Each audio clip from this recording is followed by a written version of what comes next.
Hello বন্ধুরা, কেমন আছো সবাই? আশা করি সবাই ভালো আছো। আমিও অনেক ভালো আছি। তো আজকে তোমাদের সামনে নিয়ে আসলাম আমার ফেভারিট গাড়ি।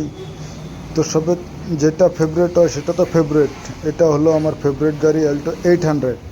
তো বন্ধুরা, তোমরা দেখতে পাচ্ছ এটা হলো অ্যাল্টো 800। এটাতে কালারটা অনেক ম্যাচ করেছে, তো অনেক কালারটা হেভি বলে আমিও গাড়িটাকে দেখলাম আর ভাবলাম যে তোমাদেরকে দেখাই। অল্প তোমরা দেখো আমার ফেভারিট গাড়িটা দেখতে কীরকম।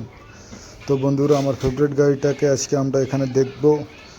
আর দেখার পর এখন ভাবছি যে আমি এই গাড়িটা নিয়ে রাইড করতে পারি কি না। পার্টির সঙ্গে দেখি কথা বলে, যদি হয় তাহলে তো আমি তোমাদেরকে নেক্সট পার্টে দেখাবো যে আমার গাড়িটা যদি আমি কিনতে পারি। তো এটা আমার ফেভারিট গাড়ি। তো আমিও ছোটোমাটো একটা কাজ করি, আমি গাড়ি কিনবো বলে ভাবছিলাম। তো এটা আমার ফেভারিট গাড়ি দেখে তাই তোমাদের সামনে একটা ব্লগ নিয়ে আসলাম, সামান্য মিনি ব্লগ। তোমরা আমাকে অল্প সাপোর্ট করবে, অল্প ফলো করে দিও, লাইক করে দিও, কমেন্ট করে দিও, এটাই তোমাদের কাছে।